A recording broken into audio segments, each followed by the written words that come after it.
meminimalisir risiko itu. Ya caranya gimana? Dua aja, riset dan lebih baik kalau punya mentor. Ketika kita tahu kegagalan itu bisa mempengaruhi, nah saya rasa itu akan mengurangi risiko-risiko yang merugikan. Ingin apa yang orang lain perbuat kepadamu, ya lakukanlah demikian. Artinya ketika kamu mau barangmu dijual, kira-kira kamu mau beli enggak itu?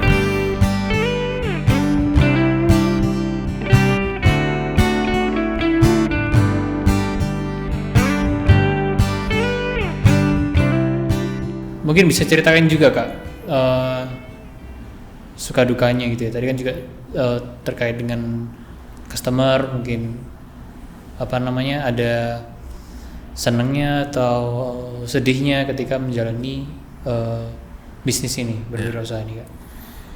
Ya, suka dukanya tentu kalau kita ngomong suka, ya kalau kita usaha waktu kan jadi lebih luang ya. Artinya waktu dengan keluarga itu ada begitu ya, tapi ya tergantung usahanya juga sih. Kalau kita memulai kan belum tentu juga ada waktu luang. Mungkin itu akan kita rasakan kalau organisasinya sudah berjalan, artinya sistemnya udah berjalan. Ya, itu mungkin kita akan punya waktu luang yang lebih. Tapi dari hal suka itu sukanya ya, maksudnya sukanya selain itu ya pendapatannya tentu lebih dari karyawan otomatis kalau kita ngomong sukanya ya, tapi juga jangan lupa bahwa ketika kita ngomong pendapatannya lebih, bebannya atau risikonya juga lebih kan begitu. Artinya sama-sama saja dapat risiko yang kita dapatkan kalau kita sebagai pengusaha. Kalau kita ngomong duka, dukanya saya paling berat itu kalau bagi saya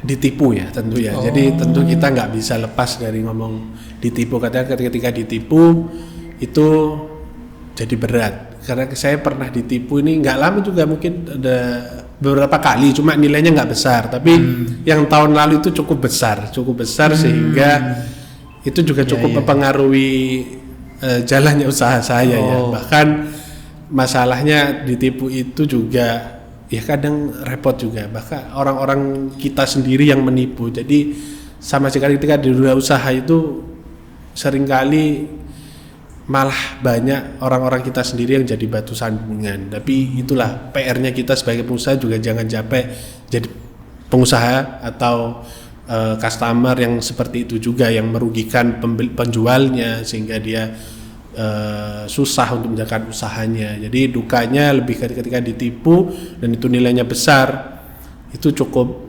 membuat kelimpungan ya pasti untuk menjalankan dunia usaha. Sehingga ya tinggal pilihannya kita bersikap harus bagaimana dengan orang-orang yang seperti itu sih. Itu kalau untuk ngomong suka duka ya. Itu. Ya, jadi berwirausaha itu juga ada risiko ditipu, baik dari mungkin luar ataupun dari dalam itu betul sendiri. Bisa jadi mungkin dari karyawan kan, ada banyak kasus kayak begitu, dari karyawan, dari customer, itu kan banyak juga. Ya.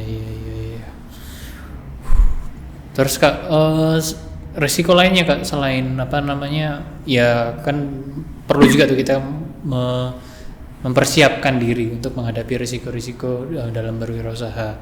Bukan berarti untuk mengendurkan ya, tapi mempersiapkan untuk bagaimana nanti ketika worst case itu terjadi. Sebenarnya risiko-risiko apa saja sih Kak yang memungkinkan terjadi ketika berwirausaha? Iya, risiko itu cuma ada dua hal kalau buat saya. Risikonya ya itu tadi, berhasil atau gagal. Tapi kalau bahasa saya kan ya berhasil atau mau coba lagi, itu aja. Tapi sebelum kita ngomong tentang ya, artinya ketika sudah ngomong tentang pilihan risiko itu, ya kita harus pikir bagaimana kita meminimalisir risiko itu. Ya caranya gimana? Dua aja, riset dan lebih baik kalau punya mentor. Jadi kalau punya mentor itu bisa meminimalisir risiko yang kamu akan kerjakan, kamu akan jalani di sana. Kenapa? Karena banyak begini loh. Kadang kalau kita lihat di YouTube itu ya, kita dilihat si A ini sukses. Tapi kita selalu lihat itu kesuksesannya, perjalanan dia suksesnya. Tapi kita nggak pernah lihat kegagalannya. Nah, buat saya kalau kalian ingin tahu resiko itu, mengurangi resiko itu, coba cari tahu kegagalannya. Dia gagalnya itu di mana pada saat itu. Misal contoh saya dulu pernah gagal ketika jualan bakso itu. Kenapa? Oh, saya nggak riset. Ternyata jalan yang dilewati itu sepi kalau makan siang. Jadi dulu belum ada zamannya transportasi online ya, jadi pesanan online nggak ada. Jadi yang dilewati itu saya pikir berame, ternyata orang-orang nggak lewat situ, orang-orang lewat belakangnya. Jadi tentu nggak dilihat. Nah, itu salah satu yang saya nggak riset, mulai dari harusnya kan saya harus riset dari pagi, siang, malamnya, jalannya ini gimana. Harusnya saya sampai segitunya. Nah, kemudian kedua, ya saya punya mentor pada saat itu tapi tentu mentor saya sudah kelasnya tinggi, tapi ya tentu nggak bisa selalu dihubungi. Nah, di situ masalah makanan saya nggak khawatir, maksudnya masalah produk saya sih saya nggak khawatir, saya yakin orang akan suka, tapi pengaplikasiannya itu ternyata di luar rasa, di luar produknya sendiri itu yang mempengaruhi sehingga nggak laku lah, sehingga gulung tikar lah pada saat itu. Jadi yang harus kita cari tahu adalah kegagalannya. Ketika kita tahu kegagalan itu bisa mempengaruhi, nah saya rasa itu akan mengurangi risiko-risiko yang merugikan. Tapi satu lagi yang harus saya tekankan bahwa jangan karena kegagalan-kegagalan itu membuatmu jadi nggak mau maju, nggak mau melangkah. Kadang kan itu sering kita langkah-langkah itu ketika kita melihat kegagalan, oh ya sudah aku takut nih nanti aku gagal, aku rugi, aku ini, jadinya nggak melangkah sehingga ya sudah nggak jalan, kamu akan tetap ada di tempat. Kita tahu bahwa risiko itu akan selalu ada dalam hidup kita kan. Kita pilih A ada risikonya, kita pilih B ada risikonya. Kita nggak pilih A dan B ya ada risikonya, gitu loh. Jadi tinggal bagaimana kita mau ngambil keputusan itu. Iya benar.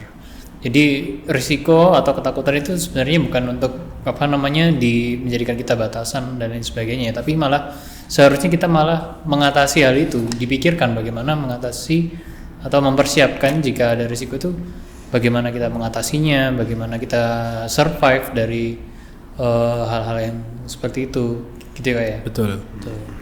Okay.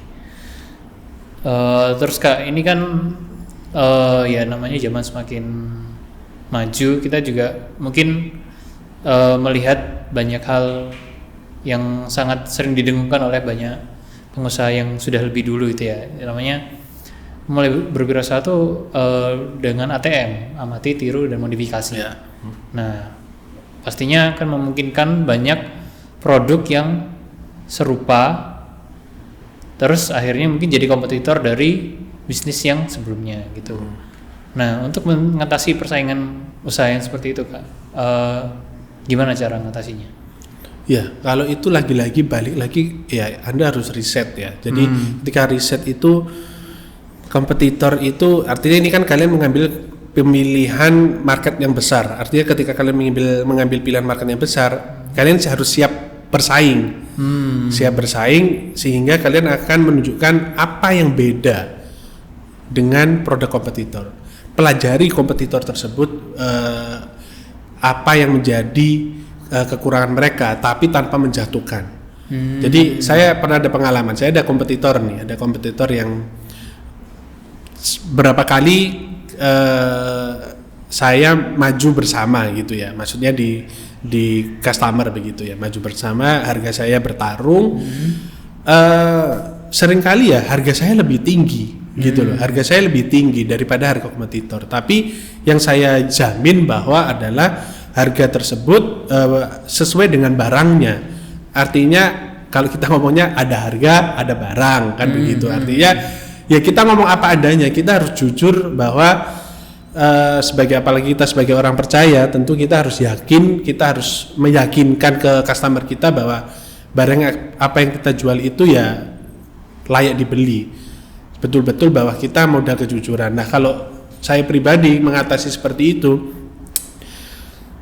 saya nggak pernah takut kalau barang saya lebih mahal dari kompetitor. Kenapa? Karena saya yakin dengan pertama, saya yakin bisa menjelaskan lebih baik dengan kompetitor. Kedua, pelayanan saya lebih baik dengan kompetitor. Begitu. Yang ketiga, tentu hubungan kita ya. Artinya kita bisa menjalin hubungan tentu bukan hubungan yang berlebihan, tapi sekedarnya bahwa kita menganggap dia juga teman. Pada saat kita kadang tanya kabar, nggak hanya sekedar basa-basi begitu loh, tapi benar-benar poin tentang kejujuran, tentang ketepatan janji kita atau hal-hal yang harus kita sepakat itu betul-betul kita sesuaikan dengan apa yang sudah kita jual. Jadi kalau kita ngomong persaingan, kita ngambil market yang besar, ya tunjukkan apa yang menjadi kelebihan produkmu, baik kamu jual produk atau jasa.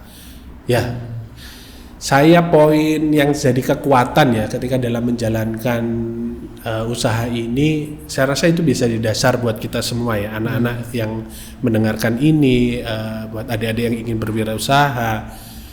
Di Lukas saya baca ya, di Lukas 6 ayat 31.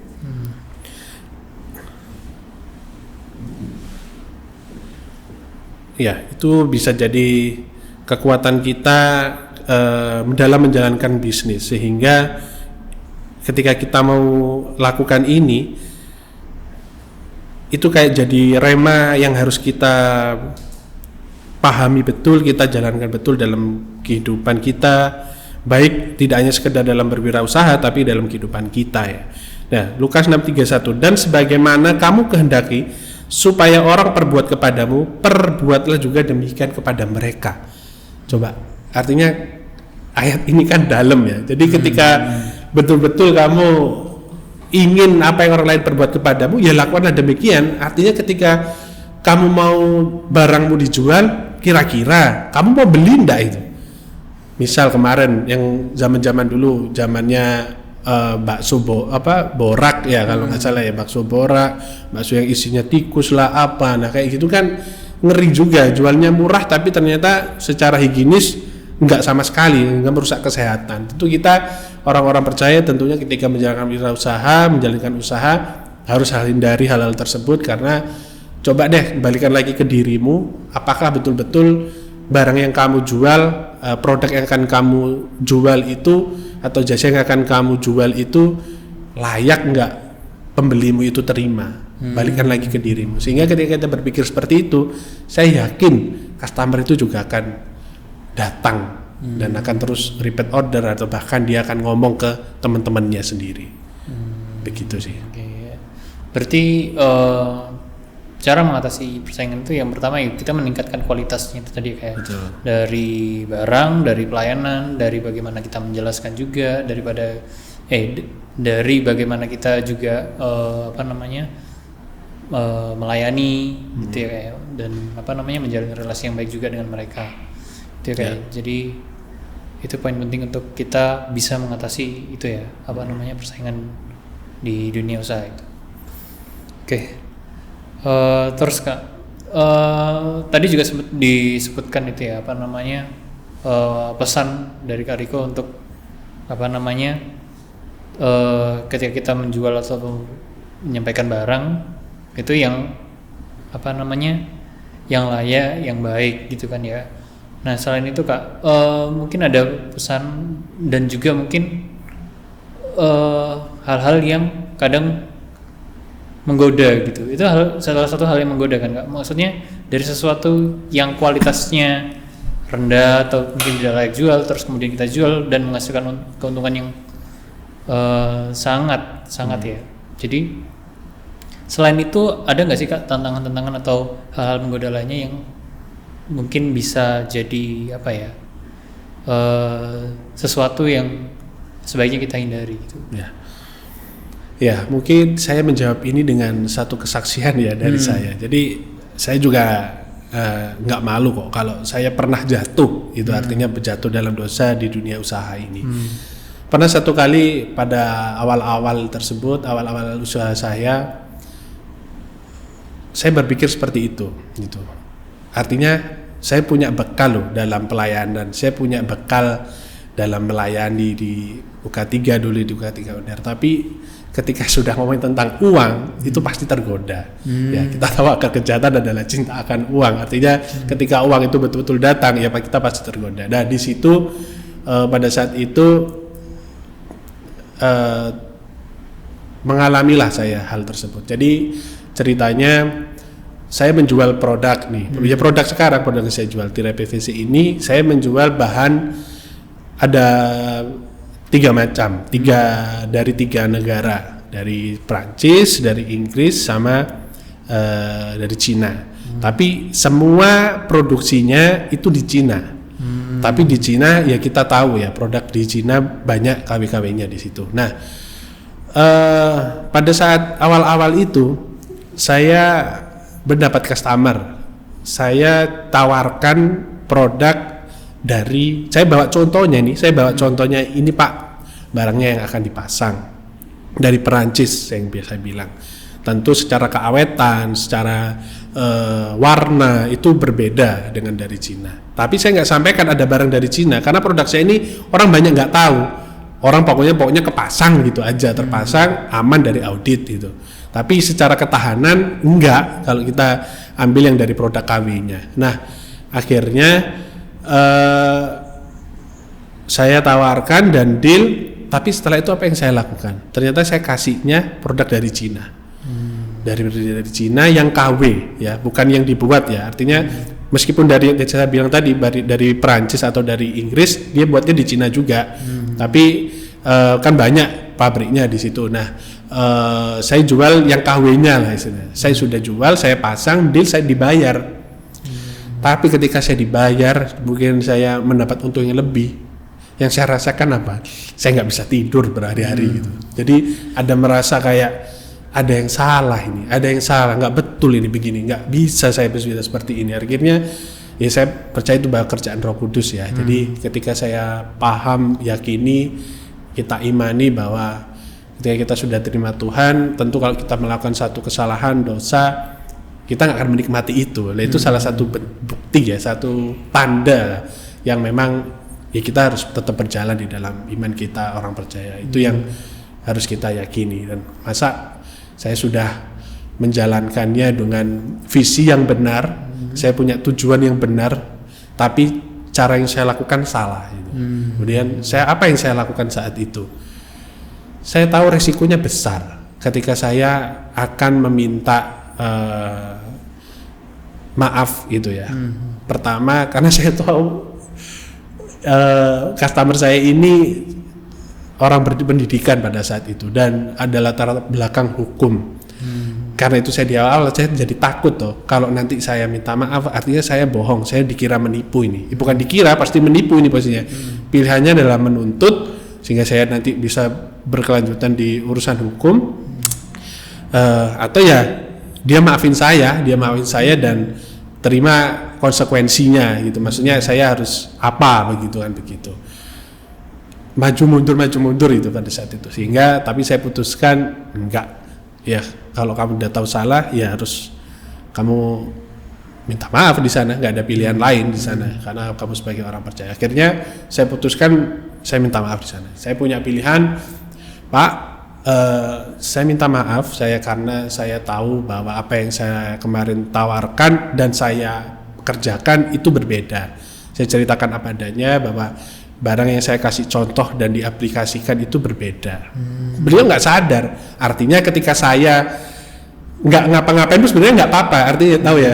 Kita sebagai orang-orang biasa, orang-orang sekuler pun, ya udah nggak ada masalah sebenarnya. Tapi sebagai orang percaya yang kita nggak bisa menolak itu kan, kita harus minta maaf di sana. Sehingga saya sampaikan itu, saya bilang bahwa saya terima semua konsekuensinya. Kalau Bapak memang mau laporkan saya, ya saya siap. Kalau yang kedua, saya ambil barang itu, saya rugi tentunya, enggak apa-apa. Saya ganti dengan barang sesuai yang saya tunjukkan di awal. Saya sampaikan itu. Belum mikir sejenak.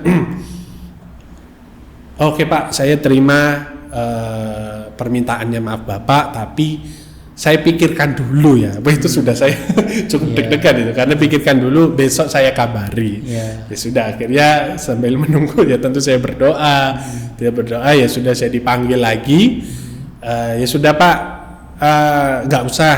Saya nggak mau urusan hukum lah, cuma perkara begini, beliau bilangnya. Beliau jualan pabrik roti waktu itu ya, pabrik roti yang cukup besar sekarang. Kemudian cukup Bapak ganti aja uangnya sesuai dengan apa yang sudah Bapak pasang.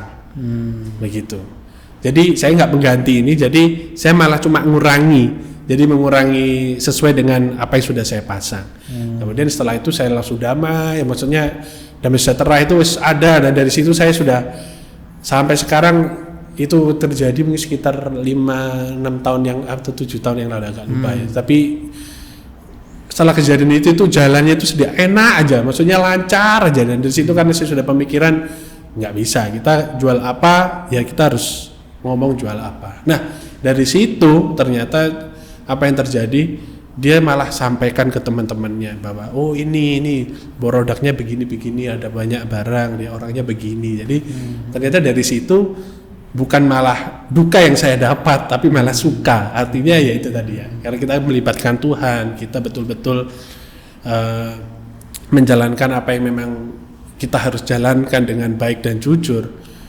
Ya pasti Tuhan, saya percaya Tuhan akan memelihara, menyertai ke depannya. Gitu ya Kak. Jadi kalau misalnya ini sampai terjadi kita jatuh dalam dosa, di situ Roh Kudus yang menggerakkan hati untuk ada rasa bersalah, di situ ada rasa yang nggak damai sejahtera yang terasa gitu kan, sampai akhirnya kita menyelesaikan hal itu, permasalahan itu dengan tadi minta maaf, mohon ampun juga kepada Tuhan gitu kan Kak.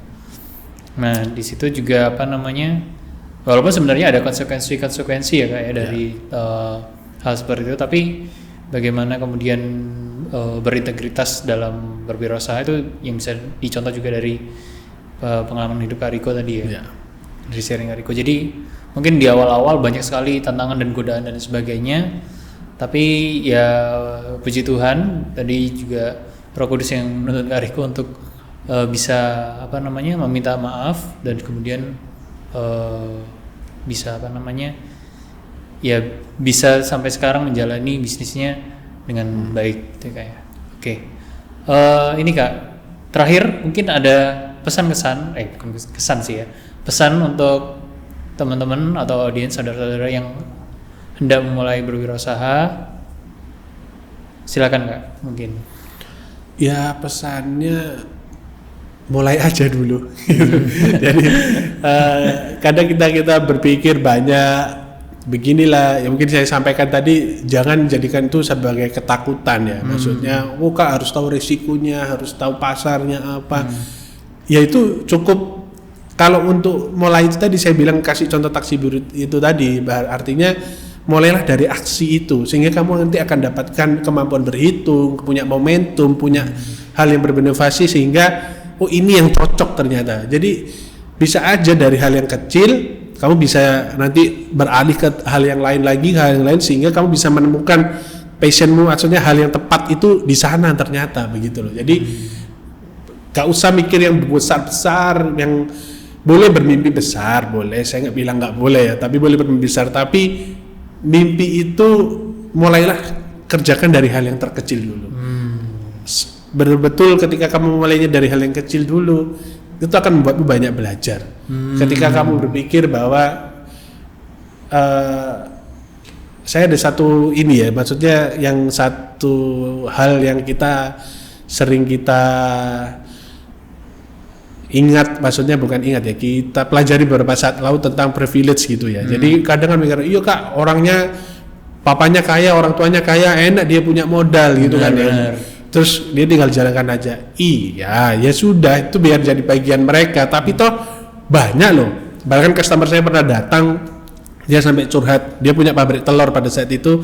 Dia bilang, enak ya, Masnya bisa jalankan ini kayak begini-begini. Anak saya itu loh kerjanya cuma mabuk-mabukan, gini-gini udah udah hidupnya nggak ini. Bahkan itu dia jadi customer saya yang kelihatan sangat kaya ya. Terus tapi anaknya nggak bisa menjalankan. Artinya belum tentu privilege itu bisa digunakan dengan tepat juga. Artinya balik lagi itu loh kata dasarnya pengusaha wirausaha, berwirausaha itu usaha.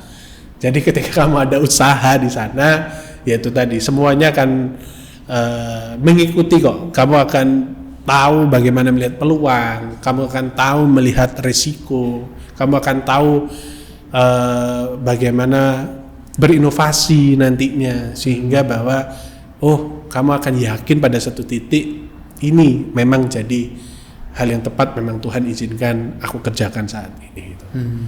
Itu sih kalau dari saya. Jadi, yang paling penting juga itu tadi, tetap jujur, tetap tepati janjimu, dan yang paling penting ya itu tadi, kalau jual produk, kalau kamu mau beli, artinya itu perlakukan juga baik kepadamu juga, sehingga memang produkmu itu layak untuk dibeli. Itu sih. Ya, jadi mulai dulu dari hal yang kecil, kemudian kita akan belajar sesuatu. Dari situ ya yang akhirnya kita bisa mengevaluasi, kemudian berinovasi, dan juga tetap berintegritas dalam menjalankan usaha kita. Ketika Oke. Itu podcast kita pada kali ini. Terima kasih sudah menonton, dan jangan lupa untuk subscribe, klik like dan komen, dan sampai ketemu di podcast selanjutnya.